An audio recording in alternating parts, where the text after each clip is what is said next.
చూస్తున్నటువంటి వీడియోల్లో gold and silver ఈటీఎఫ్లు అనేది కొంచెం అట్రాక్టివ్గా కనిపిస్తుంది. ఇన్వెస్ట్ చేయొచ్చు అంటారా? ఈ క్వశ్చన్స్ నన్ను తరచుగా అడుగుతున్నారు. అసలు ఎందుకు అని చూస్తే లాస్ట్ 1 yearలో సిల్వర్ మనకు ఆల్మోస్ట్ 59% రిటర్న్ ఇచ్చింది అండ్ గోల్డ్ వచ్చేసరికి 54% రిటర్న్ ఇచ్చింది. అదే పీరియడ్లో వాళ్ళ ఈక్విటీ ఇన్వెస్ట్మెంట్ నిఫ్టీ 50 యావరేజ్గా 1.46% రిటర్న్ ఇచ్చింది. సో లాస్ట్ 1 yearకి వచ్చేసరికి ఒక హెవీ రిటర్న్స్ ఇచ్చాయి రెండు. సో దాంతో చాలా మంది రీసెన్సీ బయాస్ అనేది ఒకటి పట్టుకున్నారు. అమ్మో గోల్డ్ పెరిగిపోయింది, ఇంకా బాగా పెరిగిపోతుంది, ఇంకా బాగా పెరిగిపోతుంది అటు వెళ్తారు. తర్వాత గోల్డ్ 2-3 ఏళ్ళు పెరగదు, అయ్యో స్టాక్స్లో పెట్టినా బాగుండు, అక్కడి నుంచి ఇటు ఎందుకు వచ్చాను అలా అనుకుంటారు. సో ఇవన్నీ ఏంటంటే డైవర్ట్ చేయడానికే వస్తుంటాయి. సో ఏదో ఒక అసెట్ క్లాస్ మీరు జనరల్గా చాలా మందికి ఏంటంటే వాళ్ళు ఇన్వెస్ట్ చేసిన తర్వాత అసెట్ క్లాస్ పెరగదు. ఇది చాలా మంది దగ్గర నేను చూశాను. నమస్తే, నేను Kavitha. Welcome to I dream. Already equity mutual ఫండ్స్లో ఇన్వెస్ట్ చేస్తున్న వాళ్ళకి ఈ మధ్య కాలంలో గోల్డ్ అండ్ సిల్వర్ ఈటీఎఫ్లు అనే వీడియోలు విపరీతంగా కనిపిస్తూ ఉంటాయి, అట్రాక్టివ్గా కూడా ఉన్నాయి. వాటిలో ఇన్వెస్ట్ చేయొచ్చా, ఎలాంటి ప్రొసీజర్ని ప్రోటోకాల్ని పాటించాల్సినటువంటి అవసరం ఉంటుంది? మనతో పాటుగా ఉన్నారు ఫైనాన్షియల్ ఎక్స్పర్ట్ సాయిరామ్ గారు. సాయిరామ్ గారు నమస్కారం. నమస్తే madam. So equity mutual funds అనేవి అవేర్నెస్ అనేది చాలా వచ్చింది, దాంట్లో ఇన్వెస్ట్ చేయడం అనేది ప్రారంభించాం. బట్ ఈ మధ్య కాలంలో అవేర్నెస్, ఫైనాన్షియల్ అవేర్నెస్ అనేది బాగా పెరుగుతుంది, ఎడ్యుకేషన్ అనేది వస్తుంది. కాబట్టి చూస్తున్నటువంటి వీడియోల్లో గోల్డ్ అండ్ సిల్వర్ ఈటీఎఫ్లు అనేది కొంచెం అట్రాక్టివ్గా కనిపిస్తున్నాయి. ఇన్వెస్ట్ చేయొచ్చు అంటారా? సో ఈ క్వశ్చన్ నన్ను చాలా మంది అడుగుతున్నారు మేడం. సో చాలా మంది ఏంటంటే ఇన్స్టాగ్రామ్ రీల్స్, యూట్యూబ్ షార్ట్స్ చూస్తున్నారు. సిల్వర్ అంటే ఇండస్ట్రీస్లో వాడుతున్నారు, సెమీ కండక్టర్స్లో వాడుతున్నారు. సో దాని యూసేజ్ బాగా ఉంటుంది, ఫ్యూచర్లో బాగా పెరుగుద్ది, మనం కూడా ఇన్వెస్ట్ చేద్దాం. అండ్ గోల్డ్ చూసేసరికి లాస్ట్ 5 years హెవీగా పెరిగింది, 1 lakh దాటింది, 1,10,000 దాటేసింది, 2 lakhs వైపు వెళ్తుందంట కదా, అదొక భయం ఒకటి ఉంది. సో గోల్డ్లో కూడా ఇన్వెస్ట్ చేద్దామా? ఈ క్వశ్చన్స్ నన్ను తరచుగా అడుగుతున్నారు. ఇది లాస్ట్ 2 months నుంచి హెవీ అయింది. అసలు ఎందుకు అని చూస్తే లాస్ట్ 1 yearలో సిల్వర్ మనకు ఆల్మోస్ట్ 59% రిటర్న్ ఇచ్చింది అండ్ గోల్డ్ వచ్చేసరికి 54% రిటర్న్ ఇచ్చింది. అదే పీరియడ్లో వాళ్ళ ఈక్విటీ ఇన్వెస్ట్మెంట్ నిఫ్టీ 50 యావరేజ్గా 1.46% రిటర్న్ ఇచ్చింది. సో లాస్ట్ 1 yearకి వచ్చేసరికి ఒక హెవీ రిటర్న్స్ ఇచ్చాయి రెండు. సో దాంతో చాలా మంది రీసెన్సీ బయాస్ అనేది ఒకటి పట్టుకున్నారు. రీసెన్సీ బయాస్ అంటే రీసెంట్గా జరిగిన ఈవెంట్స్ మన మైండ్ మీద చాలా ఎక్కువ ఎఫెక్ట్ చూపిస్తాయి. సో గోల్డ్ బాగా పెరగడం చూశారు, సిల్వర్ బాగా పెరగడం చూశారు. సో ఆటోమేటిక్గా వాళ్ళ ఈక్విటీ ఇన్వెస్ట్మెంట్స్ పెరగట్లేదు. ఇక అప్పుడు ఏంటి, వాళ్ళు అసలు ఎందుకోసం వచ్చారో మర్చిపోయారు. వాళ్ళు ఈక్విటీ వాటిలో ఎందుకు ఇన్వెస్ట్ చేస్తున్నారు, ఈక్విటీ ఇచ్చే రిటర్న్ తీసుకుందామని చెప్పేసి ఇన్వెస్ట్ చేయడానికి వచ్చారు. బట్ ఇప్పుడు ఏంటి, గోల్డ్ పెరుగుతుంది, సిల్వర్ పెరుగుతుంది, డైవర్ట్ అయిపోతున్నారు. ఇది కొంచెం మనం ఇన్ డీటెయిల్గా చూస్తే ఒక 5 years పీరియడ్ చూసుకుంటే సిల్వర్ ఇచ్చిన రిటర్న్ 14.89% అండ్ గోల్డ్ ఇచ్చిన రిటర్న్ 16.61%. బట్ అదే టైంలో నిఫ్టీ 500 23.8% ఇచ్చింది.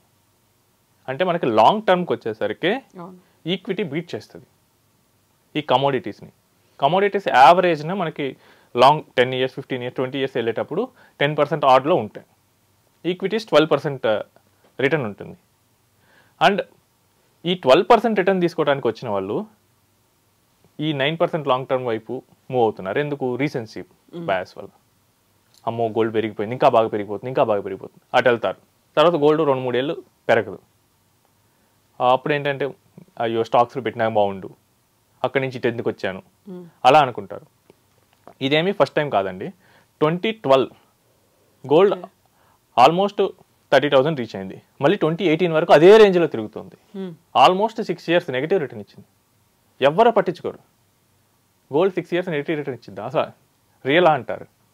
నెక్స్ట్ సిల్వర్ 2011లో అరౌండ్ 56K ఉంది. ఓకే, మళ్ళీ 2019 వరకు అదే రేంజ్లో ఉంది, పడుతూ వచ్చేసింది. బట్ దాన్ని మర్చిపోయారు అందరు కంప్లీట్గా. సిల్వర్ హిస్టరీలో 3 times $50 దగ్గర నుంచి హెవీ క్రాషెస్ అయినాయి. బట్ వాటన్నిటిని మర్చిపోయారు. ఇప్పుడు కూడా ఆల్మోస్ట్ $50 అయితే వస్తుంది. సో వాళ్ళు వచ్చిన ఉద్దేశాలను మర్చిపోయి గోల్డ్లో పెడదామా, సిల్వర్లో పెడదామా అంటే రేపు ఏమవుతుందంటే ఆల్రెడీ బాగా పెరిగిపోవటం వల్ల వీళ్ళు ఇన్వెస్ట్ చేసిన తర్వాత 1 year 2 years అవి హెవీ క్రాషెస్లోకి వెళ్ళిపోతాయి. హెవీ క్రాషెస్లోకి వెళ్ళిపోతే వాళ్ళు లాస్ అయిపోతారు. మెయిన్గా మన ఇన్వెస్ట్మెంట్స్ ఎప్పుడు అసెట్ అలొకేషన్ ప్యాటర్న్ డిసైడ్ చేసుకోవాలి. అంటే మన ఏజ్కి, మన రిస్క్ ప్రొఫైల్కి ఏ అసెట్ క్లాస్ ఎంత ఉండాలి, ఈక్విటీస్ ఎంత ఉండాలి, గోల్డ్ ఎంత ఉండాలి, సిల్వర్ ఎంత ఉండాలి, రియల్ ఎస్టేట్ ఎంత ఉండాలి, ఈ ప్యాటర్న్ని మనం ఫిక్స్ చేసుకొని ఈ ప్యాటర్న్లోనే మనం ఇన్వెస్ట్ చేసుకుంటూ వెళ్ళాలి. దీన్నే మనం ఇయర్లీ రీబ్యాలెన్స్ చేసుకుంటే మనకి ప్రతిసారి ఆప్టిమల్ రిటర్న్ వస్తుంది. మేము కొంతమంది కస్టమర్స్కి ఏం చేస్తామంటే ఎక్కువ రిస్క్ తీసుకెళ్ళిన వాళ్ళకి మల్టీ అసెట్ పోర్ట్ఫోలియోస్ డిజైన్ చేస్తాం. ఓకే, అంటే ఏంటంటే ఈక్విటీస్ ఒక 50% వరకు ఉంటాయి. మిగిలిన 50%లో ఏం చేస్తామంటే gold, silver, real estate bonds, next debt funds వీటిని ఇన్వెస్ట్ చేస్తాం. ఇప్పుడు లాస్ట్ 1 yearలో గోల్డ్ బాగా పెరిగింది, సిల్వర్ పెరిగింది, వాళ్ళ పోర్ట్ఫోలియోలో ఉన్నాయి, వాళ్ళు ఏం వరీ అవ్వరు. నెక్స్ట్ ఈక్విటీ బాగా పెరిగింది అనుకుందాం, 23-24లో బాగా పెరిగింది, వాళ్ళు అప్పుడు ఏం వరీ అవ్వాలి, ఎందుకంటే వాళ్ళ పోర్ట్ఫోలియోలో అది కూడా ఉంది. సో ఎవరి పోర్ట్ఫోలియోస్లో అయితే అవన్నీ ఉంటాయి మిక్స్చర్లో, ఎంతో కొంత ఎలొకేషన్లో వాళ్ళు ఏమీ డీవియేట్ అవ్వట్లా. బట్ ఎవరైతే ఓన్లీ రిటర్న్స్ కావాలి నాకు అని చెప్పి చేస్తూ వచ్చారో వాళ్ళకి మాత్రం ఈ ప్రాబ్లం అయితే వచ్చేస్తుంది. సో మీరు వచ్చిన పర్పస్ని మర్చిపోతే కనుక ఇలాంటి డీవియేషన్స్ చాలా వస్తాయి. ఈ రోజు గోల్డ్ సిల్వర్ వచ్చింది, రేపు రియల్ ఎస్టేట్ వచ్చింది, తర్వాత వచ్చే ఎఫ్డీ కూడా రావచ్చు. సో అంటే ఇదంతా గోల్డ్ సిల్వర్స్ ఏం పెరగలేదు, స్టాక్స్ పెరగలేదు, బట్ ఎఫ్డీ 7-8% రిటర్న్ ఇస్తున్నాయి అనుకోండి, దానివైపు పోతారా? బట్ మనం ఇచ్చింది పర్పస్ ఏంటి, దాన్ని మెయిన్గా దృష్టిలో పెట్టుకొని ఇన్వెస్ట్ చేయాలి. దాని నుంచి మనం రిటర్న్ తీసుకోవడానికే వచ్చాం. సో దాని నుంచే మనం ఆ అమౌంట్స్ దానికోసమే పెట్టండి. గోల్డ్ సిల్వర్ మీరు వాడుకోవాలనుకుంటే కన్జంప్షన్ కోసం కొనుక్కోండి. కావాలంటే 1 kg సిల్వర్ పెట్టేసి ఇంట్లో ప్లేట్స్ అన్ని సిల్వర్తో వేయించుకోండి. లేదు మీ ఫ్యామిలీ ఇంట్లో వాళ్ళకి గోల్డ్తో ఆర్నమెంట్స్ చేయించండి, 500 grams 1 kilo అలా పెట్టుకొని చేయించుకోండి. కన్జంప్షన్లో మీకు హ్యాపీనెస్ ఎక్కువ వస్తుంది ఈ కమోడిటీస్లో. బట్ నేను ఫినాన్షియల్ ఫామ్లో పెట్టుకుంటే ఆ హ్యాపీనెస్ రాదు. సో మనం ఇన్వెస్ట్ చేసేటప్పుడు అన్ని ఆస్పెక్ట్స్ని చూసుకోవాలి, ఎమోషనల్, ఫినాన్షియల్ అన్ని ఆస్పెక్ట్స్ చూసుకొని వాటి ప్రకారమే మనం చేయాలి. సో మనకి ఈక్విటీస్ కూడా ఒక్కోసారి చూస్తే వరస్ట్గా ఉండొచ్చు. మనం చూస్తే కనుక ఎర్లీ 2000స్లో కేతన్ పరేఖ్ స్కామ్ వచ్చింది. అంత షేక్ అయిపోయింది. .com బబుల్, యూఎస్లో .com బబుల్ వచ్చింది. అంటే .com అన్న ఉంటే చాలు, ఏం చేస్తుందో తెలియకుండా ఇన్వెస్టర్స్ పెట్టేవాళ్ళు. తీరా చూస్తే ఈ ఫ్రాడ్ కంపెనీస్ అయ్యాయి. తర్వాత 2008లో గ్లోబల్ ఫైనాన్షియల్ క్రైసిస్ వచ్చేసింది, లేమన్ బ్రదర్స్ ఇన్సూరెన్స్ కంపెనీస్ మునిగిపోవడం వల్ల. తర్వాత 2020లో కోవిడ్. ఈ టైంలో ఈక్విటీస్ చాలా క్రాష్ అయ్యాయి. బట్ ఈక్విటీస్లో బెటర్ రన్ కూడా బాగుంటుంది. 2004 నుంచి 2007 వరకు ఎవ్రీ ఇయర్ 40% రిటర్న్ ఇచ్చింది. సో మీరు ఎప్పుడు ఇన్వెస్ట్ చేసేటప్పుడు లాంగ్ టర్మ్ యావరేజెస్ అనేది దృష్టిలో పెట్టుకోండి. లాంగ్ టర్మ్లో ఆ కేటగిరీ నాకు ఎంత ఇస్తుంది, సో దాన్ని పెట్టుకొని మీరు ఇన్వెస్ట్ చేయండి. షార్ట్ టర్మ్లో వచ్చే ఈ ఫ్లక్చువేషన్స్ వీటన్నిటిని మీరు డైవర్ట్ అవ్వద్దు. సో ఈ ప్రాసెస్ని మీరు దృష్టిలో పెట్టుకొని ఇన్వెస్ట్ చేసి ఇలాంటివి ఏంటిని మీరు చూసి డైవర్ట్ అవ్వరు. మీ ఫోకస్ ఎప్పుడు మీరు టార్గెట్ ఏం పెట్టుకున్నారు దాని మీదే ఉండాలి. మనం ఇంతకుముందు చెప్పుకున్నట్టుగా అట్రాక్టివ్గా కనిపిస్తుంటాయి, టెంప్టింగ్గా కనిపిస్తుంటాయి, కానీ మన టార్గెట్ ఏంటి అనేది దాన్ని మాత్రం దృష్టిలో పెట్టుకోవాలి. సో ఇవన్నీ ఏంటంటే డైవర్ట్ చేయడానికే వస్తుంటాయి. సో ఏదో ఒక అసెట్ క్లాస్ మీరు జనరల్గా చాలా మందికి ఏంటంటే వాళ్ళు ఇన్వెస్ట్ చేసిన తర్వాత అసెట్ క్లాస్ పెరగదు. ఇది చాలా మంది దగ్గర నేను చూశాను. బట్ వాళ్ళు అదంతా మర్చిపోయి చేస్తూనే ఉంటారు. వాళ్ళు చాలా మంది ఏంటంటే నా దగ్గర వచ్చినప్పుడు రియల్ ఎస్టేట్లో నేను పెట్టానంటే ఏం పెరగలేదంటారు. ఎంతకాలమైంది? సో 10 years పైన కూడా నేను చూశాను. కొన్నిసార్లు పెట్టినట్లే ఉంది. నెక్స్ట్ గోల్డ్ కొన్నాను అంటారు. గోల్డ్ ఎప్పుడు కొన్నారో ఆయన 2012లోనే గోల్డ్ కొన్నాడంట, 2019లో సెల్ చేసేసాడంట, తర్వాత పెరిగిందంట మళ్ళీ. నెక్స్ట్ స్టాక్స్ కోవిడ్ ముందు కొన్నాడు, కోవిడ్లో అమ్మేశాడు. ఇలా చేస్తూ ఉంటారు. వీళ్ళు వచ్చిన పర్పస్ ప్రకారం ఆ టైం పీరియడ్స్ని సెట్ చేసుకుంటే ఇలాంటివి ఏమీ ఉండవు.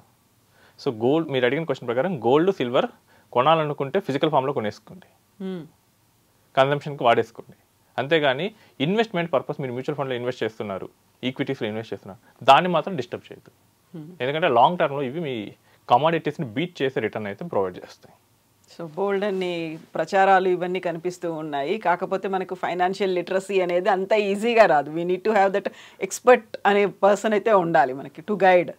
ఎస్ మేడం, ఫైనాన్షియల్ లిటరసీ ఏంటంటే వినడానికి చాలా సింపుల్గా ఉంటాయి, బట్ ఆచరించేటప్పుడు దానిలో ఉన్న హార్డ్నెస్ తెలుస్తుంది. మన ఎమోషన్స్ని కంట్రోల్లో పెట్టుకోవాలి. సో ఇది పెట్టుకోవాలంటే మనం ఒక్కడి వల్ల అయితే కాదు, we need a third person. అతనికి ఏంటంటే మన ఎమోషన్స్ని కంట్రోల్ చేస్తూ ఉంటారు, మనకు అప్పుడప్పుడు గైడ్ చేస్తూ ఉంటాడు. సో ఒక ఎక్స్పర్ట్ సలహాలు తీసుకొని మేము ఏదైనా డెసిషన్స్ అనేది తీసుకుంటే బెటర్గా ఉంటుంది. Yes, Andy. Thank you so much, Andy. Okay. Thank you. And for more videos, please subscribe to iDream. Please subscribe to iDream. Please subscribe iDream. And please subscribe to iDream. For more videos, subscribe to iDream. please like, share and subscribe to the channel. Congratulations, iDream. Subscribe to iDream.